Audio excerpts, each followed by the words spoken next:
Assalamualaikum warahmatullahi wabarakatuh. Perkenalkan, saya Ardelia Salsabila Albari dengan NPM 4525210092.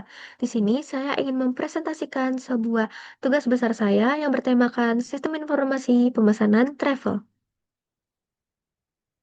Oke, buat yang pertama-tama di sini ada sebuah daftar pembahasan. Ini adalah sebuah pembahasan-pembahasan yang akan kita bahas di dalam presentasi ini. Yang pertama itu adalah pembahasan materi.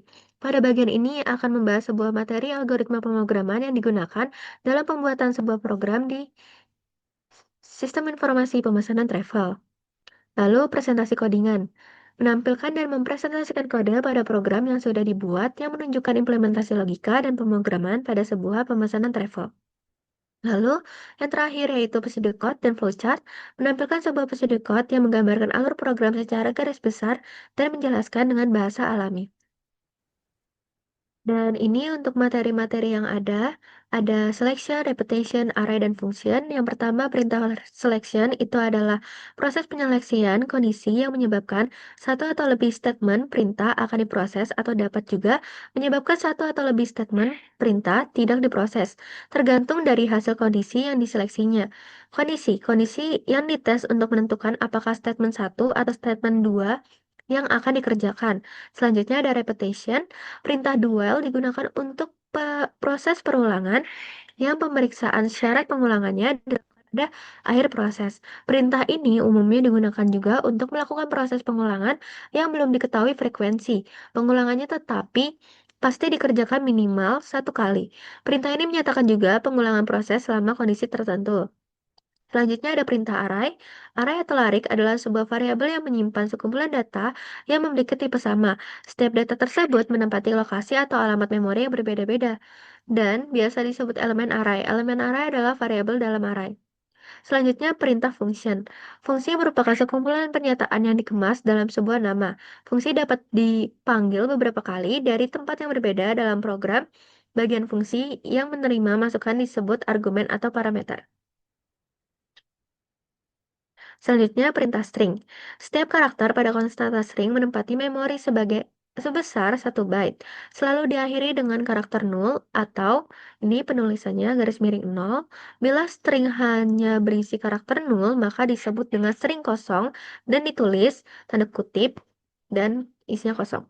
Lalu, perintah selection sort, di mana membandingkan elemen yang sekarang dengan elemen yang berikutnya sampai dengan elemen yang terakhir. Jika ditemukan elemen lain yang lebih kecil dari elemen sekarang, maka dicatat posisinya dan kemudian ditukarkan.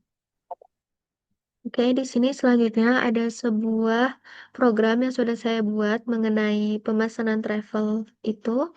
Jadi yang pertama saya menggunakan library include iostream, include string.h karena saya menggunakan string dalam sebuah program ini. Lalu di sini ada tipe data hingga sebuah deklarasi-deklarasi variabelnya. Lalu in main, char ulang ini digunakan untuk deklarasi sebuah pengulangan atau repetition yang tadi saya bilang. Saya di sini menggunakan sebuah do while. Di sini saya membuat pengulangan untuk sebuah pemesanan tiketnya di mana akan terjadinya pengulangan dan menampilkan penampilan yang sama jika uh, pemesanan itu akan ingin diulang atau tidak. Jadi di sini itu uh, ada Lia Travel Jakarta Timur dengan kodenya ini kode-kode dari kota tujuan yang ada. Lalu untuk perbedaan dari harga-harganya sendiri yaitu sebuah kelas yang saya gunakan yaitu ada regular, business dan eksekutif. Lalu ini akan lalu di sini program akan menyuruh pengguna untuk memasukkan nama penumpang. Nah, si pemesan ini akan memasukkan namanya, lalu ada pilih kode tujuan yang mana akan dia pilih dan akan dia beli. Lalu kelas perjalanannya, di sini ada 1 sebagai reguler, 2 business, dan 3 sebagai eksekutif. Pilih kelas 1 sampai 3. Lalu jumlah tiket yang akan dibeli. Selanjutnya akan muncul sebuah fungsi untuk menampilkan atau menghitung total bayar yang akan dibayar oleh si pembeli ini. Lalu ini total bayar harga dikali dengan jumlah. Nanti akan ada struk pembayaran yang muncul. Di sini struk pembayaran akan memunculkan nama penumpang, tujuan, harga tiket, jumlah tiket, dan juga total bayarnya. Lalu uang yang dibayarkan berapa, serta nanti akan ada kembalian juga, di mana jika eh, si pembeli ini memberikan duit lebih, lalu akan mendapatkan sebuah kembalian di mana menggunakan bayar dikurang dengan total bayar.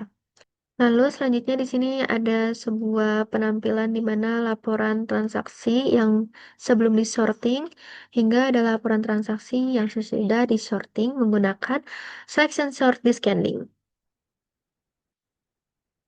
Lalu ini akan muncul fungsi untuk menentukan sebuah harga tiket yang dimana ini ada bisa kita lihat sendiri yaitu untuk kode tujuan jika membeli Bandung maka akan muncul tiga pilihan ini yaitu sesuai kelas masing-masing sekitar 69.000, 80.000 hingga 120.000 dan seterusnya menggunakan if else atau selection. Selanjutnya, fungsi selection sort di scanning merutkan data dari total bayar terbesar hingga terkecil. Ini fungsinya atau sebuah prosesnya di mana selection sort di scanning ini bekerja. Di sini ada sebuah tipe data dan deklarasi-deklarasi variabelnya. Lalu di sini ada sebuah proses pemindahan posisi jika ditemukan dari yang terbesar hingga terkecil, disinilah prosesnya. Lalu fungsi untuk menampilkan sebuah laporan transaksi, yang dimana akan muncul sebuah laporan transaksi yang sudah diberikan selection sort secara rapih dan juga benar hingga terurut gitu. Nah ini ada nomor, nama penumpang, tujuan, tiket, total bayar, dan ini dia akan menampilkan sebuah hasil laporan transaksi tersebut. Dan ini ada sebuah runningan dari program yang tadi sudah saya tunjukkan. Ini hasilnya. Yang tadi saya bilang akan menampilkan sebuah tampilan untuk pemesanan travel, di mana ada kode dari sebuah kota-kota tujuannya. Lalu di sini ada perbedaan dari segala kelasnya, yaitu reguler, business, dan eksekutif. Lalu di sini ada pemesanan, yaitu nama penumpangnya itu Aiko, dia ingin memilih kode tujuan, yaitu ke Bandung. Dengan memilih kelas, yaitu reguler, dan jumlah tiketnya 1. Dan muncullah sebuah struk pembayaran di mana dia harus membayar 69.000 totalnya, lalu memberikan uang bayar sekitar 100.000 dan mengharapkan kembalian sekitar 31.000. Lalu pesan tiket lagi atau tidak? Iya, akan muncul lagi sebuah pembeli yang bernama Mimi yang ingin pergi untuk ke Yogyakarta, lalu memilih kelas yaitu Business dan membeli tiket 3. Nah, total yang harus dia bayarkan adalah 705.000 dan uang yang dibayarkan adalah 800.000 dan kembali sekitar 95.000. Lalu pesan tiket lagi tidak dan akan muncullah sebuah laporan transaksi sebelum disorting hingga sudah disorting di mana akan menjadi lebih besar hingga ke kecil. Lalu ada total pendapatan yang didapatkan yaitu 774.000 dan akan memunculkan sebuah terima kasih telah menggunakan Lia Travel.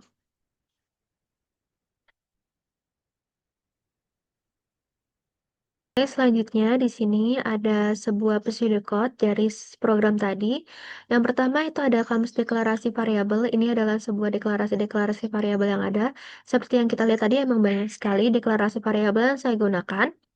Di sini ada ulang yang menggunakan char, lalu counter integer, lalu max transaksi, integer konstanta, lalu daftar nama yang menggunakan array, dan tujuan juga menggunakan array of char juga sama seperti daftar nama, lalu daftar total bayar, dan daftar jumlah tiket itu menggunakan array of long dan of integer, lalu nama menggunakan array of char dan juga tujuan menggunakan array of char hingga rute. Lalu kelas dan jumlah menggunakan integer, harga hingga total hingga kembalian menggunakan long. Lalu di sini ada algoritma deskripsinya di mana memulainya sebuah si program ini lalu inisialisasi sebuah deklarasi yaitu AS counter. Lalu maks transaksi, tampilkan garis pembuka program, tampilkan nama travel. Ini akan menampilkan semua yang tadi sudah kita lihat seperti sebelumnya untuk memesan, yaitu ada nama, tujuan, lalu kelas perjalanan, lalu ada jumlah tiket juga, dan ada panggil fungsi untuk menentukan harga dari tiket-tiket tersebut. Lalu eh, akan menerima semuanya dan mendapatkan hitung total bayar, yaitu harga dikali dengan jumlah, lalu akan muncul sebuah struk pembayaran, di mana akan menampilkan nama, rute, harga, jumlah, dan juga total bayar, lalu menginput sebuah total pembayaran, lalu uang yang dibayarkan berapa, hingga mendapatkan sebuah kembalian atau tidaknya. Lalu akan ada sebuah penyimpanan di sebuah array, yaitu dari nama ke daftar nama, rute ke daftar tujuan, total bayar ke total bayar, dan jumlah ke jumlah tiket. Selanjutnya di sini ada pengulangan atau repetition yang akan ditanyakan untuk mengulang sebuah program atau tidak yang sudah tadi kita lihat. Iya atau tidak, lalu dia akan men-sorting juga sebuah program tadi itu. Ini di bagian proses selection sort descending, di mana akan terjadinya perpindahan posisi atau pengurutan pada sebuah angka yang lebih besar ke angka yang lebih kecil. Ini prosesnya hingga and if, lalu hitung total pendapatan di sini dengan menggunakan total pendapatan ditambah daftar total bayar, lalu and for, dan akan menampilkan sebuah total pendapatan hingga pesan terima kasih, lalu selesai. Dan bahasa alaminya di sini yang pertama itu program dimulai. Kedua, variabel perhitungan transaksi diatur menjadi 0. Program menyiapkan kapasitas maksimal transaksi sebanyak 100 data. Selanjutnya, program menyampaikan identitas travel kepada pengguna. Program menampilkan data kota tujuan, kelas perjalanan hingga nama penumpang, lalu juga tujuan perjalanannya, kelas perjalanan, jumlah tiket. Lalu akan memanggil fungsi sebuah penentuan harga tiket dan selanjutnya menentukan harga sesuai tujuan kelas dan menghitung sebuah total pembayaran hingga menampilkan struk pembayaran. Lalu pengguna memasukkan uang pembayarannya berapa dan akan menghitung kembalian. Selanjutnya akan menyimpan semua transaksi tadi itu ke dalam sebuah array dan proses menanyakan apakah pengguna ini akan memesan lagi atau tidak. Jika iya, proses akan diulang dari awal seperti yang tadi sudah kita lihat, dan selanjutnya jika tidak, program menampilkan sebuah laporan transaksi. Nah, program melakukan pengurutan dari data yang menggunakan selection sort descending dari besar ke kecil, lalu program menampilkan laporan setelah pengurutan dan program akan menghitung total pendapatan juga. Nah, menampilkan total pendapatan dan menampilkan pesan penutup selanjutnya dan sudah selesai dari pseudocode yang sudah saya buat dari program tadi.